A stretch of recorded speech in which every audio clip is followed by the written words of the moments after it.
Good afternoon, everybody. For East Coast, good morning for West Coast.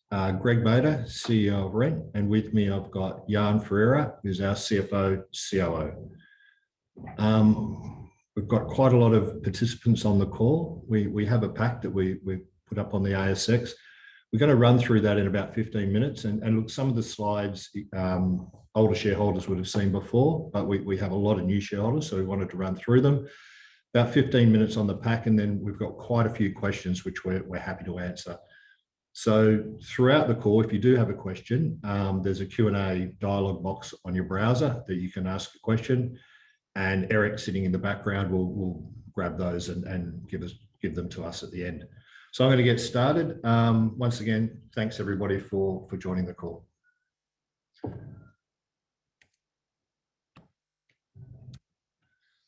So look, the summary is it's been a cracker of a half. All of our key metrics have continued to go in the positive direction. And once again, this is in the background of more than half of our staff dedicated to building, optimizing and getting RentPay ready for launch. So it's a fantastic result.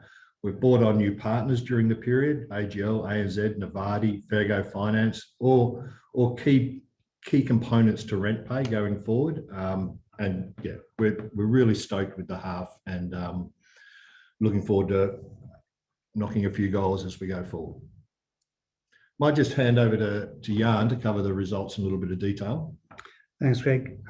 Yeah, as Greg mentioned, all of our key customer metrics have grown more. Of particular note, the non-paid visitors, or the organic traffic, is now about 85% of all visits to our site. So that's grown from about 75% in the first half, or the second half of last year. And we've come a long way. A couple of years ago, we were spending $250,000 a month getting traffic to our site.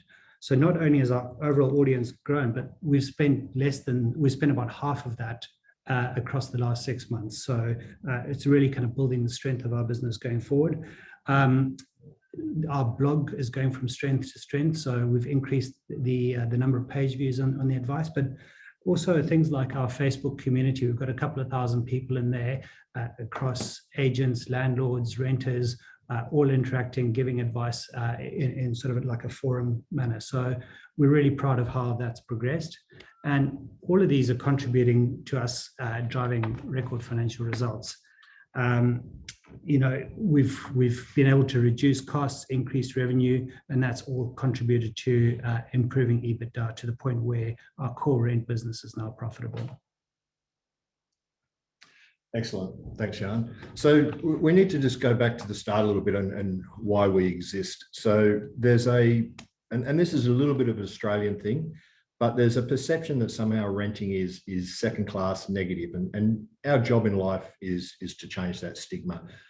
Some interesting stats, and we keep using these. The number of people that rent in Australia continues to grow each year, and increasingly it's dominated by younger people. And what's really exciting about this group is that these are the people that are renting because it entirely makes sense for them to do at this point in time in their life cycle. So they might have taken a fantastic new job in Sydney or Melbourne.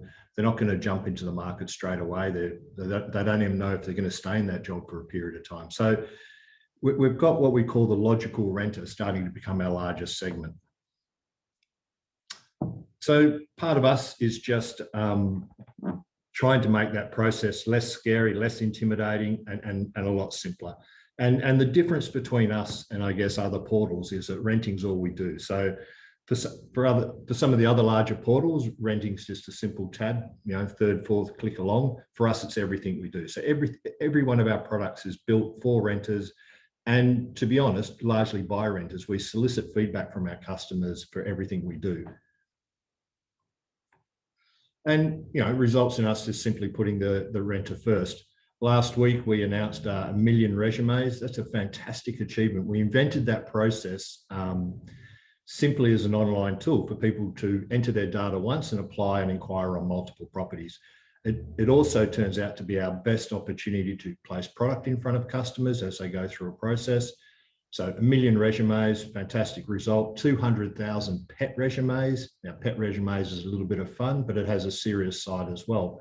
Only 10% of rental properties take pets or advertised as taking pets. 50% say no, 40% don't answer the question. So Rent a Resume was built to allow a friendly conversation starter, if you like, with the agent and landlord for those 40% that don't specify. And, you know, this is where we've got to. So there's a bit of a January snapshot. Interestingly, traffic is slightly down this January, although all our core metrics in terms of revenue, products, etc., are up. We're putting that a little bit down to COVID. It has, we've largely recovered from that in the business, but we are seeing a slight change in the normal cyclic nature. We had August, September, October were very strong months. December was traditionally quiet, and it was again this year. Jan, Feb, a little bit stayed. We've got a lot of rental moratoriums around evictions and whatnot coming to an end over March, April. So be interesting to see what happens then. We expect things to pick up quite a bit. But overall, cracking start to the year. And now RentPay. So we've spent a lot of time, a lot of effort, and we've had great customer engagement on the portal business. The challenge with the portal business is that we get to play with someone for 4 to 6 weeks. Moving into the tenancy allows us to play throughout their life cycle. And obviously that opens up a much, much larger market. The size of the market, you can see some stats there. Well, I won't go through all the details, but it's a, you know, for most people that are renting, it's simply their largest expense week in, week out. So payments seems the logical place for us to start. I'm going to offer up an apology here at the moment, especially for new shareholders.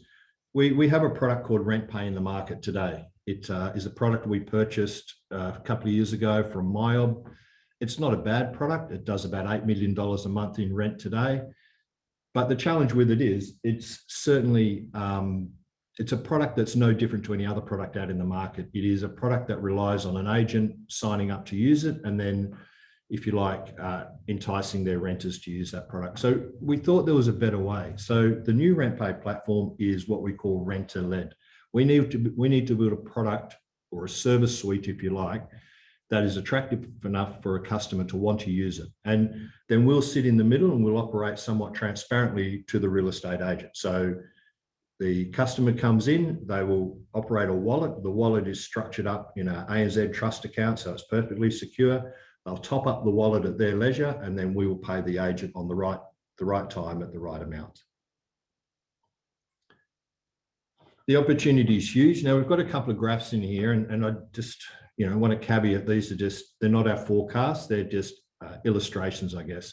So the two big variables obviously going forward in RentPay are the number of customers we sign up and the ARPU. So there's some simple numbers you can see there. Personally, I think the ARPU expansion is well understated in these graphs. You know, we're looking to a future where someone rents a house, $50 a week for all your utilities, those sort of models. And they not only completely change renting and the complexities of renting, but they're fantastic opportunities for us as well. Of course, there are other products, there's partners, there's geographies that we can look to expand into as well. This is a bit of a funny one, but I thought it was worthwhile making the point. RentPay, Rent.com today, we're a portal business. We sell product as people come in the door. So everything we sell today, we need to sell again tomorrow. Most businesses have a general desire to move to an annuity type model, and that is what RentPay offers us. Once a customer is on board and using RentPay, incredibly sticky product. It's portable. So if the customer changes real estate agents or the property owner changes agents, they simply just update the endpoint details and away they go. They don't have to change up all this setup, etc. again. So really interesting point, but pretty important for us.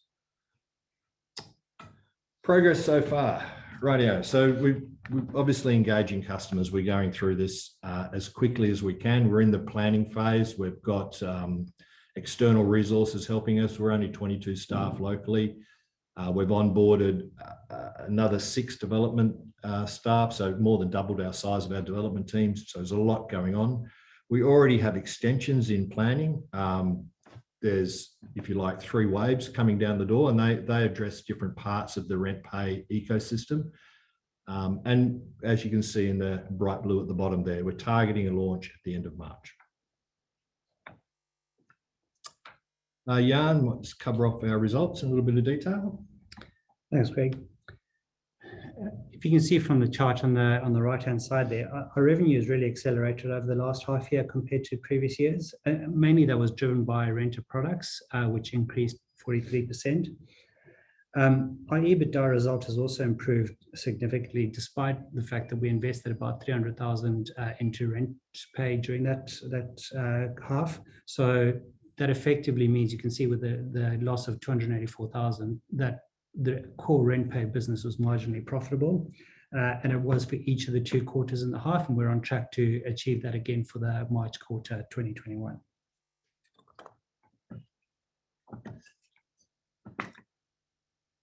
The main driver for the renter products revenue was Rent Connect, which grew 5 times compared to the previous year. The real thing here is the customer proposition is very strong. It's a very convenient service. It's backed by a reliable and recognized supplier. And in addition to any other offers that AGL has in the market, we actually give Rent.com.au gives each renter that signs up a $100 gift card. So it's a great win for us. It's a win for the renter as well. In terms of rent check, so 69% improvement is massive, dwarfed a little bit by the Rent Connect one, but what we're seeing more and more is renters want to stand out. Like, despite sort of vacancy rates in Sydney and Melbourne going up, the fact is the landlords are getting pickier about who they let into their properties, particularly given sort of eviction moratoriums, etc. So if a renter wants a nice property that they've got their heart set on, they really need to stand out from the crowd. And so products like Rent Check, where you can ID verify yourself, you can check yourself against the National Tenancy Database, you can get endorsements and things like that in there, has proven really popular and has driven a lot of that growth. In terms of rent bonds, so while our revenue was down a little bit over the last half year, in part, due to people being able to access super, etc., what we are seeing is that interest is picking up.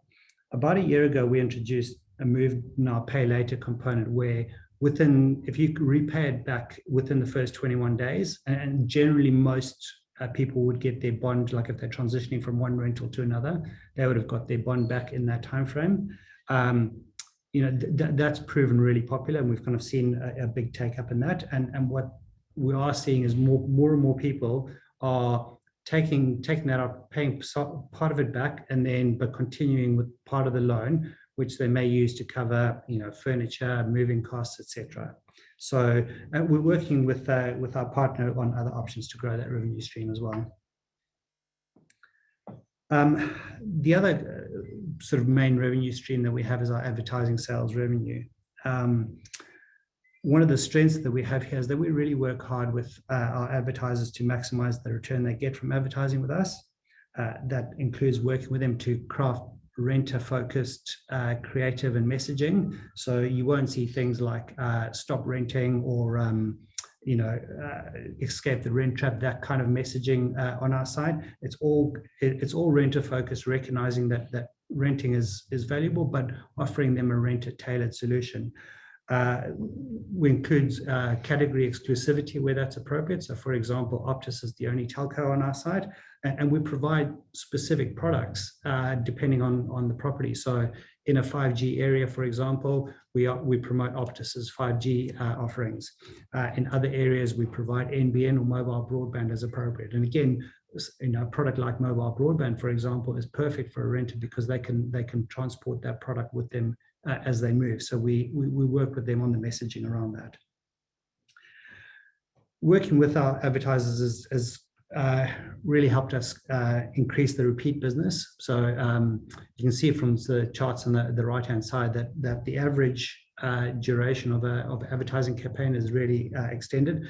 In the last half year, almost half of our advertising revenue has come from campaigns that were booked for 6 or more months. So that's really kind of underpinned a lot of stability in advertising sales revenue, and we're expecting strong growth for this next half. Thanks, Sean. So just look, covering off, everybody knows our share price has had a pretty strong lift over the last month. Bevan Slattery, new shareholder in. Interestingly, the side benefit, or the one of the impacts of that has been we've 6 times our shareholder base, which has been fantastic. We've had Bevan's investment has given us certainly a increased visibility, a layer of legitimacy, and you know, IR has never been a strong suit of our business. We've tended to focus on our customer and our product. So we've certainly just raised and changed the profile of our business. So that is fantastic.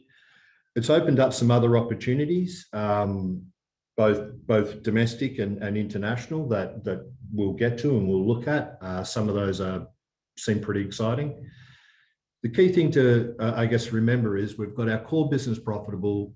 We intend to keep it profitable. Our efforts are now on RentPay. We honestly believe RentPay is a change the world type product, not only for our business, but for the market. I honestly see in 12 to 18 months time, our market and our customers, our renters won't consider an alternative. The RentPay will be the default. It's an ecosystem that provides this individual products and services that not everybody will want every product, but as a package, it's a holistic wellness type product that helps you get forward in life. It recognizes, rewards renting. So as I said, really excited about where we're going with that. That kind of covers our preso, and sorry if it was a bit rabbity. Everybody had the slides there to read. So I just wanted to cover a few questions, and we've got a bunch of questions in already, so hopefully I can get to most of them, and excuse the paraphrasing because some of the questions are quite similar. So the first one was around RentPay launch. Should we expect a big bang, TV, newspapers, bus backs, etc.? The short answer to that is no. A couple of reasons. Firstly, one of the key strengths we have is our portal business. We've got 700,000 customers coming to our website each month. We're doing 20,000 resumes each month. So that is the entirely logical place for us to start. So we'll be talking to our own customer base initially. It's obviously much more economical to do that. But secondly, we want to manage the launch. Now RentPay is not a traditional app that's set and forget. RentPay is a platform, an ecosystem that will morph and continue to change. Expect regular updates. Customer feedback is going to be really important in the first few months as we hone and optimize the flows and add new features. So we will build that up. At some point in the future, I think we will want to do a proper campaign. We'll bring in, external agencies, and we'll look at doing a much larger, wider campaign. We're funded, we can do that, but we just don't want to do that on day one. The other question was about RentPay ease of use. Now, we've been quite vague in some of the functionalities. Some we've been quite detailed. Others we're kind of keeping a little bit close to our chests until we launch. But one of the questions was, will RentPay be easy to use?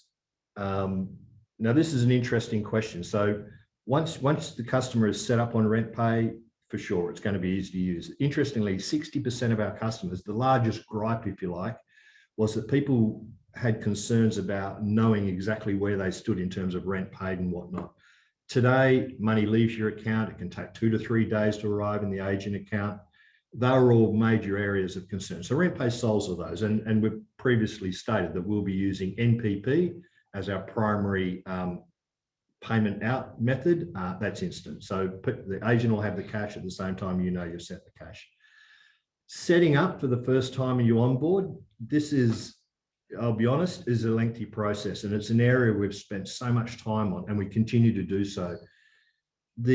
Our goal is to make this friendly and logical, but there's so much information we need to go through. You can imagine we've got the dates your rent's due, when you want to pay, flexibility on that, flexibility on how much you want to pay. They all feed into schedules, calendars, etc. So there's a lot of explaining to do, and we're trying to keep that simple. And that's not even getting into some of the other requirements around account details, yours, agents, KYC checking, etc. So it's a little bit like Rent a Resume. Rent a Resume collects a lot of data, but it only collects the data that's needed for you to do an application form. So RentPay will be the same thing. The onboarding process, we will continue to optimize and make that simple, but there's a lot of information that needs to be collected. A couple other questions we had. One of the questions was, do you have alternate payment models, such as agents and landlords paying? The point here was that so renters don't have to pay. We will be launching with a charge to renters. It's a trivial charge, less than a cup of coffee a month. But longer term, yes, we will be adding features and functions for agents. We already know right now that current agents using our existing system, there are substantial time and motion advantages. We've done trials with agencies, same agency, different office, and we're talking, you know, what is a 5-hour job becomes a 5-minute job. There's also a new revenue line we're building in that is not available to real estate agents today. Holding that one pretty close to our chest, but we think that's going to be quite exciting and it's going to be self-reinforcing. Long term, would I love RentPay to be free for users? 100%. We've got a business to run. We need to be able to fund the business, to be able to grow the business. But as we expand the ARPU from multiple other sources, that's certainly an area we'll be looking to do. I think I've got one. There was another question on the marketing, which I think you've covered already. If we just go to the Q&A, Andrea has asked, how do you plan to get real estate agents on board? As some people have mentioned the agent doesn't want to make RentPay available. Yeah, that's a good question. So we're building RentPay to be agent agnostic. Now, we certainly want to cooperate with agents, but an agent does not need to be part of the RentPay ecosystem for the product to work. You need to remember, we are focused on the consumer. Now, as we build in the agent services behind it, there'll be a logical and obvious advantage for an agent to come on board, but they don't need to. The product will operate and transparently to the real estate agent. Second question from Andrea was, realestate.com.au currently has an ad campaign advertising rental applications. How does rent.com.au plan to compete with the bigger players? Look, so we've been down this path. REA, huge company, fantastic company. We can't go toe-to-toe with them. We've seen that in our Google advertising. You know, REA spends more at lunchtime than we spend in a month. So we've just got to be smarter. We have a huge audience coming to our site already. We've grown our audience in terms of people not just looking for properties, in terms of our community Facebook pages, in terms of our blog articles and that. So we have more than enough customers coming to our site each day. You've got to remember, 700,000 customers coming to our website. There's only 85,000 properties rented every month. So look, advertising campaigns, etc., are all potential in the future, but we've certainly got enough of our existing customer base to soak up first. So, you know, a public advertising campaign to me is taking us from 10% to 30% market share, not 0 to 10. That's going to be on our existing customers. A couple of questions from Jason. First one, there must be some interesting surprises that are coming with the RentPay platform system that we haven't heard about yet. Of the users that use rent.com.au to find their first rental property, how many are you expecting to move to the new RentPay platform? Thanks, Jason. Good question. I don't know. We've got our forecast. I think we'll start off slow. We'll then start ramping it up. You know, I'd be disappointed. Our internal modelling shows us, 1, 2, 5, 10% over the following years. So that's certainly our targets. We do see RentPay as the growth engine for our business. It's tapping into a much larger pool. So once again, only 5% of renters in Australia are actually looking at any point in time. So there's 95% that are happy in their property. So whilst people coming to our portal is great, and we appreciate that, and that's certainly where we'll be tapping into initially, there is a bigger market out there. So I'm not sure I fully answered the question there. Second question was, as part of the rent.com.au suite of products, you also have lease.com.au, which has been mentioned a few times over the last 3 or 4 years, but nothing's really come of it. Are there plans to generate any significant business from lease.com.au, or are the plans to focus on rent? So lease, we own a few interesting domains. Lease.com.au is one of them. We've actually built a site. You can look at it today. We have others as well, hire.com.au. I think there's fantastic business opportunities behind all of them. Certainly, RentPay moving into the commercial area is interesting. It opens up a lot of opportunity around lending and funding, especially some of the buy now, pay later stuff for small businesses. You know, moving into a commercial property, for example, it's not as simple as a $2,000 bond. The costs are a lot higher. So certainly that's something that's of interest to us. But the focus for us at the moment is, you know, we started off with rent.com.au. Step one, get that business profitable and have a strategic plan to grow that business. Step two, adjacencies, which is RentPay. RentPay now allows us to go further in, you know, left into commercial, right into other markets. So we're building opportunity. The challenge for us of 22 humans is we are not idea or opportunity constrained, we are resource constrained. And look, so focusing on growing RentPay, expanding and growing our business will allow us to invest into those other opportunities. So there's certainly we're certainly conscious of them. It's just as we get to them. The next question is, do you see a pathway leading from the current rental suite of products towards a rent-to-own or home ownership option for those that wish to purchase a home in the future? So just Greg Bader speaking, personally, look, getting into your first, I've got 3 kids that rent. Getting into your first home is tough. So I love the concept of fractional ownership. I guess I'm a little different to bricks, etc. I like the idea of fractional ownership from an owner-occupier basis. So imagine your kids move to Sydney and you can buy a third of a house or a quarter of a house. You know, your bedroom's yours, common areas, Australia, etc. So yes, on that one, at a more practical level with RentPay, as we move to a world of open banking, and this is one of the real challenges we've had with RentPay. RentPay is a little ahead of its time.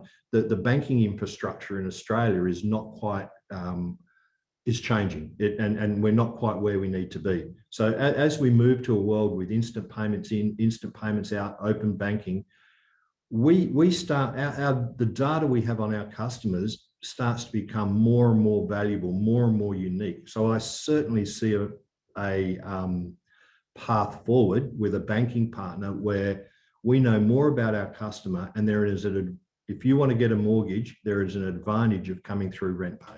So certainly that is something we're very conscious. And look, whilst we promote renting, we love renting, we know that the majority of customers at some point in their life cycle transition to a mortgage, and whether that be home, you know, primary place of residence, or as we've previously shown, you know, 20-odd% of our customers take out a mortgage and buy a property they don't intend to live in.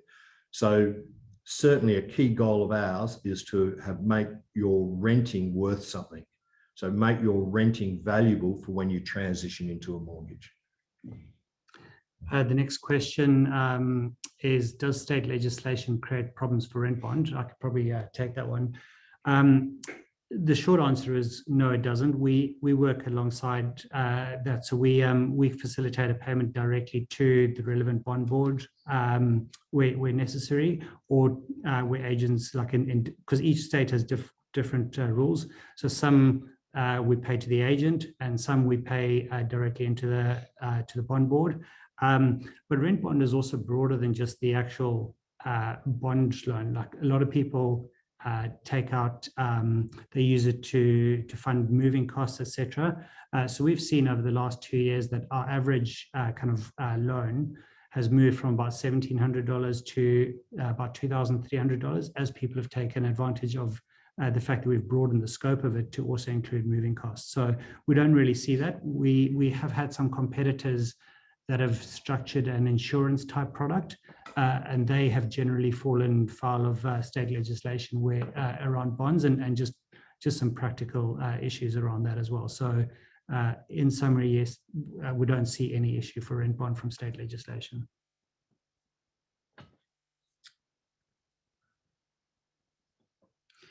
Next question is, when can we expect phase 2 extensions or expansions to RentPay features? Well, we're already planning on those, and some of them are actually in design. We're focused at the moment on getting RentPay out the door, of course, but already we're looking at those phase 2 features. Some of the phase 2 features are dependent on partnerships. As you can imagine, us moving into banking, utilities, is easier to do with a established partner in those areas. So those discussions are certainly ongoing. And then behind that too is services for real estate agents, etc. So those are all in planning. Look, let us get RentPay version 1 out the door first, and then we'll obviously speak about those publicly. There's another question there about any standout changes to tenancy laws that will impact RentPay. This is interesting, the tenancy laws, because they're different in every state, and I'll try not to get myself in trouble here, but if we ignore the tiny minority of renters, landlords, or real estate agents that probably don't do the right thing, the vast majority of people do the right thing. So we see the legislative changes coming through. Now, every state's different in terms of their timing, but they're all generically moving to a point where equalising, if you like, the balance in the relationship. Look, I'm a bit of a firm believer that some of the press over some of the changes, I think, was a little unwarranted. You know, the idea of not allowing a tenant to put up picture hooks, to me, is ludicrous. I mean, if you're an owner, you should be able to work out where the bloody things are going anyway. But if we get a renter given some autonomy, some control over their property, and they treat it like a home, I just can't see how this is a bad thing. And certainly one of the future opportunities we see is for renters of a high status having delegated authority, where they automatically can, you know, call a tradie if they need it, or do some certain things.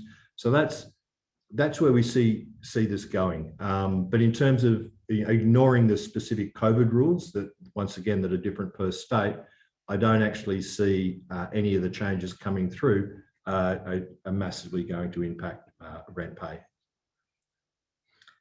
Next question is RentPay seen as the main revenue generator for rent? Certainly, certainly in the short term.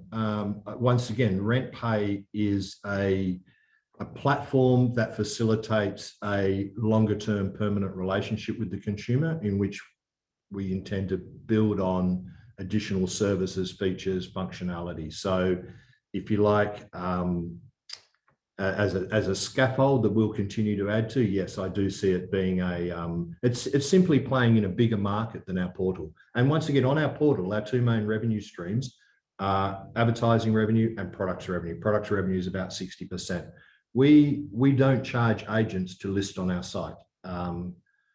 It's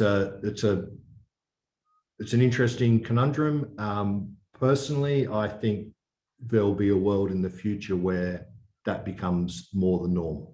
Once again, Australia, with our market structure, is a little different, but certainly I see that where we end up. The next question is, with Bevan Slattery's recent investment, are there any plans for Bevan to play a more active part in the business management and strategy? Good question. So Bevan, I've known Bevan for many, many years, and certainly in my previous life in telco land. So, you know, the guy's a smart operator, no doubt about that. I guess what I admire most about Bevan, I kind of see in ourselves as well, where he challenges the norm and doesn't take things for granted, and doesn't, just because that's how it is, that's not how it should be. Now, we've always said that. We've been trying to build up our influence to instigate change. Bevan coming on board with us has given us a shot in the arm and helping us do that. So I chat to Bevan. He's not on our board. He's not actively part of our business. He simply can't spread him that far. He's doing a lot of things. But certainly I look at him to advice and ideas, and already he's had some input into things. I think also too, Bevan's standing in the investment community is really important, and going forward, I think he's going to help us facilitate conversations and introductions that possibly would have been a little tougher without him. Next question here is, should we expect the share price to increase with RentPay's version 1 announcement to the market at the end of March, or has this been factored in? And do you have a forecast for where the share price can get to in the next 12 to 18 months? Oh, that's a tough question. Look, yeah, I'm the CEO. I'm going to say yes to that, of course. Look, I'm really bullish. So there's 22 people in this business that every day we have people call our company or email our company or talk to us online that are having issues, and we're solving those issues. So I'm so proud of the ethical nature of what we're doing. We do no harm, literally. We only help people, and by making hard things easy, it's a pretty positive, mindset to have. So with RentPay, I honestly believe it takes it to the next level. So let's get it out the door. Let's have a look at it. I think there's going to be some serious surprises in there for people. We are going to upset some people, not shareholders, but with some of the changes that we'll be launching with RentPay in terms of different way of doing things. But the big one for me is about recognizing renters. It just frustrates me that you've got young people, largest expense, paying $500 week in, week out for years.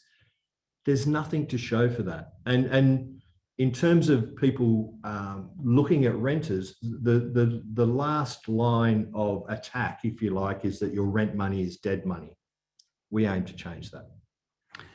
There's also, if you go to investors.rent.com.au, there is a research paper on there which discusses some of the factors you should consider in terms of where you think the share price could go. Yep. Next question from Michael is there a possibility of a free trial period for RentPay similar to other monthly payment services? Good question, Michael. We've talked about this a lot. The challenging thing with RentPay is the sign up process is there's a lot of information, as I said earlier. So what we've built into RentPay is, and I don't want to call it a game mode because I got in trouble for that with my developers, but what you can do is fairly quickly you can come on board, pardon me, and you can see and experience the basic functionality. You got to remember, there's so many little things that you don't realize until you start thinking about it. So 40% of our customers actually want to pay more rent. Now, the reason for that is this casualization of our workforce. If you've got someone that wants a holiday in 10 weeks' time and rent is their biggest expense, they need to start thinking about that because they're not going to earn income while they're on holiday. So RentPay allows them to overpay, build up a buffer. It's all visible. You can see that your buffer now equals 1 week's rent. We'll take the money out of your buffer rather than your bank account because that's what you asked us to do. So there is a model in RentPay where, yes, you can come in, you can see all those sort of things before you need to commit and go to the next step of actually turning it on, so to speak. So it's not a free trial as such, but it's certainly you can play before you buy. The next question is Rent planning to go international?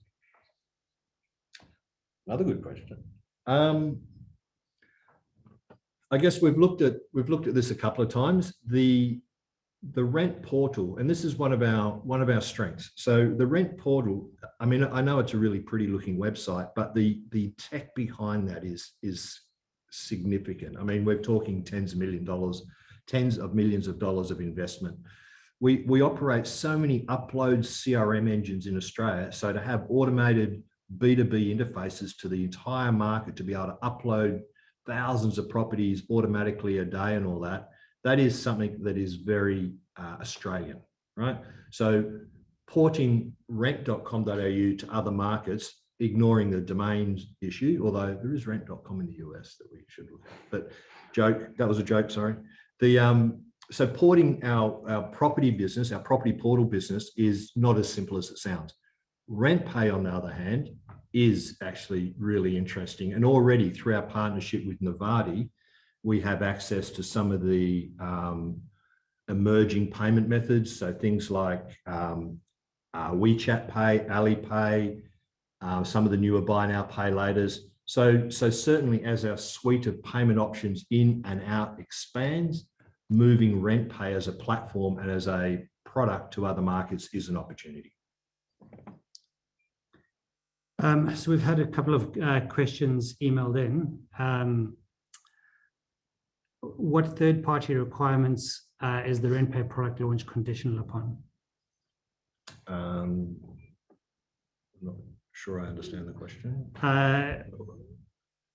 I guess in terms of, so we've mentioned we've got a couple of different partners plugged in already. So ANZ providing the transactional banking, Novarti is providing, I guess, the digital wallet and compliance functionality. So all of those are locked in already, and from legal compliance we're covered. So it's just the ball's in our court at the moment. We're not the delay or the dependency, if you like, between now and launch is with Rent, not with partners.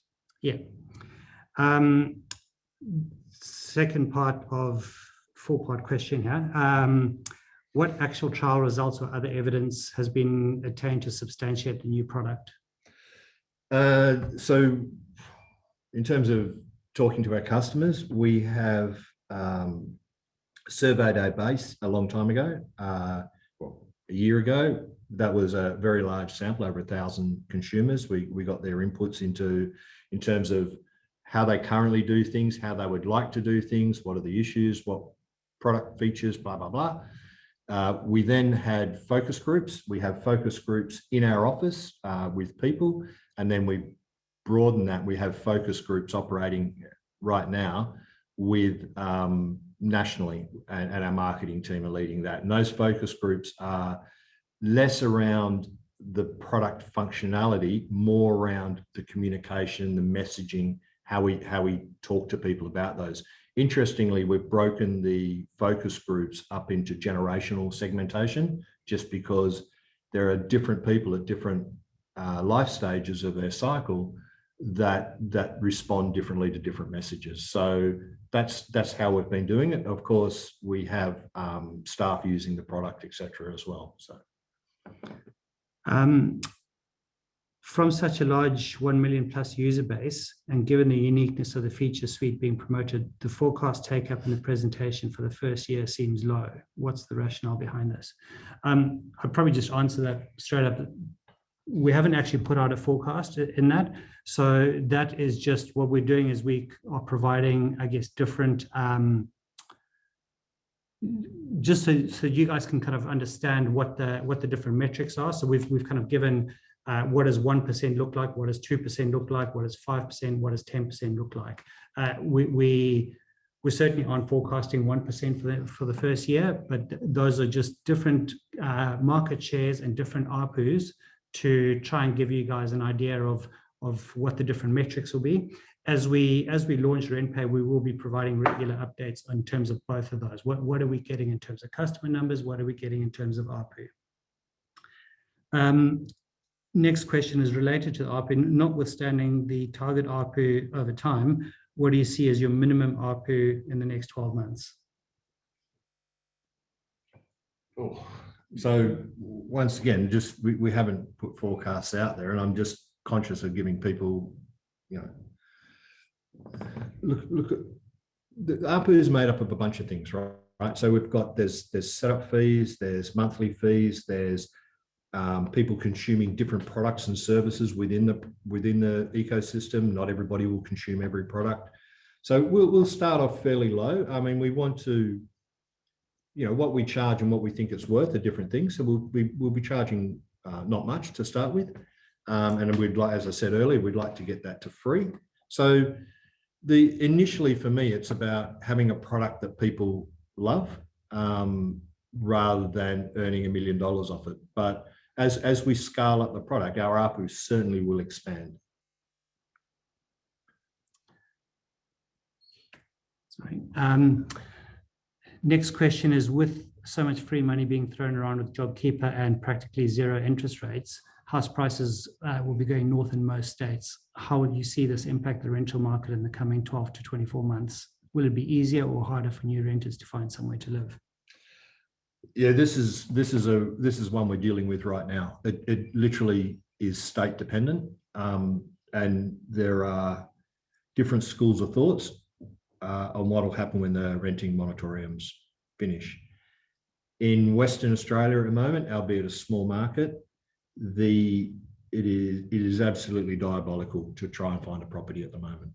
There is simply, we're running at half the stock that we had 12 months ago in the state, and sales side is starting to kick into gear. And to be honest, anything under 600,000 on the sales side goes pretty quick. Melbourne, Sydney, slightly different markets. They're not as hot. I know the sales side is starting to kick in, but we're still seeing a lot of availability. We don't know, and this is, a perpetual issue that I think, I don't want to try and get too philosophical here, but it is a question that federal, state governments haven't answered. The reality of it is, the way house prices are in Australia, there is a lot of people renting. There will continue to be a lot of people that need to rent. State housing volumes, the amount of stock that's in housing commission is reduced. Those people are now in the private market as well. We're in a little bit of an insulated window at the moment with minimal interstate and international people moving around the country or coming to Australia. So we're a little artificially cold at the moment. When those sort of things open up, this is a much bigger problem than us, and it's something that I hope we can address federally. There needs to be a solution here, and it's tough. And I don't know what the answer is. I favour regionalisation, and I'm hoping some of the working from home initiatives that have happened. Most companies work from home for a period of time. I'm hoping that starts to decentralise. I mean, we are one of the most urbanised countries on the planet. So I think there's some stuff we can do through policy at a federal level. But at the moment, it is tough in some states. The smaller states, especially, quite logically, smaller states, smaller stock, any major change will rapidly affect that market. We saw that last year with Hobart. Hobart went through a little bit of a purple patch with, economy was doing well. There was people moving to Hobart, and it didn't take long for that rental stock to disappear. And it became a real issue. So Perth's going through that at the moment. I hope Sydney and Melbourne don't get to that. And if we look back long term, there have been fluctuations in house prices where the market's been hot, the market's been cold, but renting has consistently increased as a percentage of the population. Probably last question is, what is the main difference between MyOb, RentPay and the new one? Yeah, and I know I've waffled on about this, so I'm going to give a really simple answer. The MyOb version, which is our existing product, is what we call agent-led. As in, we try and sell it to an agent, and then the agent convinces renters to use it. Our new one is renter-led. We want renters to sign up to RentPay, and then we'll be transparent to the agent. Interestingly, the cost on the new one is less than the old one. I think that probably brings us to the end. Please feel free to follow up any questions you may have to investors@rent.com.au. But we thank you for your time today. We've had probably a record for us in terms of the number of participants, so we really appreciate the attention. Thanks. Thank you.